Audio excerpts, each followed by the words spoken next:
हनुमान जयंती के दिन तनावपूर्ण माहौल हो गया और ये तनावपूर्ण माहौल इस कदर गरमाया कि खबर आई कि हिंसा भड़क गई है। हिंसा भड़क गई है, पत्थरबाजी हुई है। पुलिस खुद ये कह रही है कि जिस जगह से जुलूस निकाला गया उस जुलूस की परमिशन नहीं थी, अनुमति नहीं थी। सीसीटीवी फुटेज हमने देखा है और यह भी कहा गया कि एक धार्मिक स्थल के आगे जाकर डीजे बजाया गया है। जैसे ही डीजे पहुंचा है धार्मिक स्थल के आगे, आवाज तेज कर दी गई। ये जो खबर सामने आई है गुना से, ये वापस से ऐसी खबरों को सामने लेकर आ रही है दोस्तों, जो कुछ समय पहले तक अंबार की तरह सामने आ रही थी। और वो खबरें थी धार्मिक हिंसा की, धार्मिक तनाव की, जो एक बार फिर से शुरू हो गया है। इस खबर में मैं आपको बताऊंगी कि पूरा मामला क्या है। आखिर तक इस वीडियो को आप जरूर देखिएगा। नमस्कार, मेरा नाम है जयंती झा और आप देख रहे हैं टीवी 10 भारत। दोस्तों, हनुमान जयंती के जुलूस को लेकर बवाल जो है वो मच गया।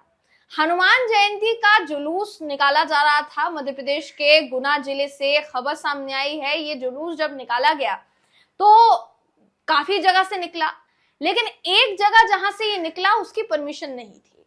वो मस्जिद के पास वाला इलाका था। मस्जिद, आरोप है कि मस्जिद के सामने ये जुलूस रुकता है और डीजे की आवाज तेज हो जाती है जैसे मस्जिद के सामने आता है। कुछ समय बाद खबर सामने आई कि दो पक्षों की तरफ से पथराव हुआ है और पथराव जब हुआ तो काफी लोग इसमें घायल हुए हैं।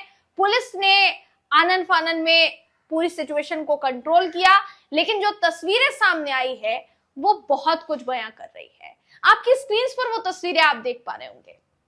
बताया जा रहा है कि ये वीडियो कुछ वहां के स्थानीय लोगों ने भी बनाया, जिसमें ये नजर आ रहा है दोस्तों कि सामने से पत्थर आता है। एक मुस्लिम शख्स को लगता है, जो मुस्लिम शख्स बाकी के सारे लोगों को कह रहा होता है कि अंदर चलो, क्योंकि पथराव हो रहा है तो तुम अंदर चलो। और जैसे ही वो अंदर जाने के लिए सबको कहता है, दूसरी जगह से पत्थर आके उस व्यक्ति के सर पर लगता है। जैसे उस व्यक्ति के सर पर वो पत्थर लगता है, कुछ और लोग भी उसी जगह से पत्थरबाजी करना शुरू कर देते हैं। ये जो फुटेज है ये काफी ज्यादा वायरल हुआ। अब इस फुटेज के वायरल होने के बाद गुना के एसपी का भी बयान जो है सामने आया और उन्होंने अपने बयान में जो कहा उसने सबको चौंका दिया। मैं आपको वो वीडियो भी दिखाना चाहूंगी, एसपी साहब क्या कह रहे हैं, ये वीडियो भी देखिए आप। वो जुलूस वहां से निकल रहा था जिसकी कोई परमिशन नहीं ली गई। मेरी एसडीएम मैडम से बात हुई थी, उसकी परमिशन न ली गई और जबरदस्ती वहां से निकाला जा रहा था। और एक खास समुदाय के धार्मिक स्थल के पास रोक करके नारेबाजी की गई, जिससे दोनों पक्ष के बीच में विवाद की स्थिति निर्मित हो गई। मैं खुद सीसीटीवी कैमरे पे उस समय देख रहा था। तो जैसा आपने वीडियो में देखा, एसपी साहब साफ साफ ये कह रहे हैं कि मैंने खुद सीसीटीवी में देखा है कि किस तरीके से जुलूस जो है वो निकाला जा रहा था जिसकी परमिशन नहीं थी। मैंने एसडीएम मैडम से भी बात की है इस मामले में और उचित कार्यवाही का जो निर्देश है वो दे दिया गया है। मामले में 17 से ऊपर आरोपियों पर कार्यवाही की गई है दोस्तों। कई लोगों को गिरफ्तार किया गया है, कई लोगों पर एफआईआर दर्ज की गई है और आरोप लगाया जा रहा है कि जिन लोगों के खिलाफ ये कार्यवाही हुई है, चाहे एफआईआर हो चाहे गिरफ्तारियां हो, ज्यादातर मुस्लिम समुदाय के लोगों के खिलाफ हुई है। ऐसे में सवाल ये उठाया जा रहा है कि अगर एसपी साहब ये कह रहे हैं खुलकर कैमरे के सामने कि जुलूस जो निकाला गया उसकी परमिशन नहीं थी, तो ये जुलूस निकला कैसे? भारतीय जनता पार्टी के पार्षद हैं, उनके नेतृत्व में ये जुलूस निकाला गया है। इस तरीके के आरोप लग रहे हैं, दावे सामने आ रहे हैं दोस्तों और बाकायदा उनका बयान भी जो है वो सामने आया है। ये भी कहा जा रहा है, उनका ये कहना है कि भाई हमने तो परमिशन लिया था। दूसरे पक्ष का ये कहना है कि नहीं, बिना परमिशन के जानबूझकर मस्जिद के आगे खड़े होकर डीजे बजाया गया, जानबूझकर माहौल जो है वो तनावपूर्ण किया गया। ये इस तरीके की खबरें जो है दोस्तों सामने आ रही है। अभी तक देखिए मामले में उबाल इस तरीके से मचा है कि अब पूरे मामले की जांच होने के बजाय, मामले में सच सामने आने के बजाय अब विरोध होने लगा है इस बात को लेकर कि जितने आरोपियों ने पत्थरबाजी की उनके घरों पर बुलडोजर चलना चाहिए। सोचिए ना कि ये जो बुलडोजर का ट्रेंड है ये कहां तक पहुंच चुका है कि अब ये कहा जा रहा है कि बुलडोजर चलना चाहिए उनके घर पर जिन्होंने पत्थरबाजी की। क्या हर उस शख्स के घर पर बुलडोजर चलेगा जिसने पत्थरबाजी की? क्योंकि पत्थरबाजी दोनों तरफ से हो रही थी, ये कहा जा रहा है।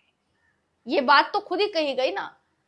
एक तरफ से पत्थरबाजी नहीं हुई है, दोनों तरफ से पत्थरबाजी हुई है। ये सीसीटीवी फुटेजेस और बाकी के जितने भी सबूत सामने आए हैं उनसे पता चल रहा है, ऐसी बातें सामने आई है दोस्तों, खबरें सामने आई है। ऐसे में सवाल ये उठता है कि एक पक्ष ये कार्यवाही क्यों, और सबसे जरूरी बात यहाँ पर ये भी सामने आनी चाहिए कि अगर परमिशन नहीं थी तो जुलूस निकला कैसे? बिना पुलिस की परमिशन के कैसे कोई भी सड़क पर आकर जुलूस निकाल सकता है? आपको जुलूस निकालना है ना, आप उन क्षेत्रों से निकालिए जहां पर तनाव होने की संभावनाएं नहीं है।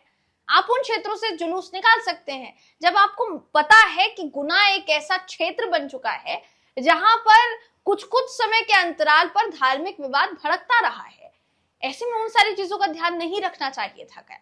ये सबसे बड़ा सवाल है। देखिए, मैं आपकी स्क्रीन पर इस समय आपको एक खबर दिखा रही हूं जिसके मुताबिक मध्य प्रदेश में हनुमान जयंती के दिन गुना में शोभा यात्रा में पथराव का आरोप है और इस मामले में पुलिस ने 17 आरोपियों को गिरफ्तार किया है।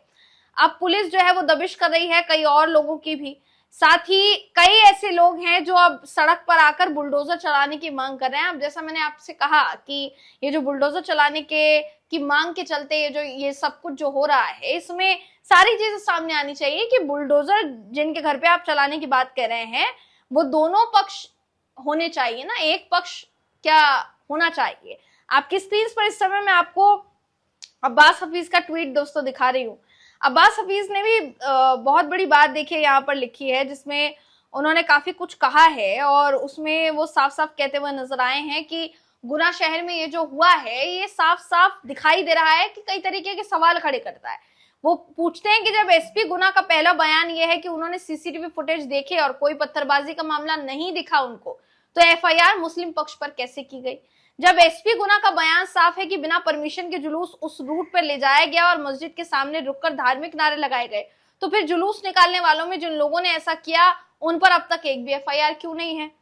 आज बाबा अंबेडकर की जयंती है, सरकार में बैठे लोग उनका सम्मान करने का ढोंग कर रहे हैं, जबकि आज के दिन ही मध्य प्रदेश की भाजपा सरकार संविधान का अपमान कर रही है। दोहरा चरित्र का प्रमाण ये नहीं तो और क्या हो सकता है? ये अब्बास हफीज ने लिखा है दोस्तों।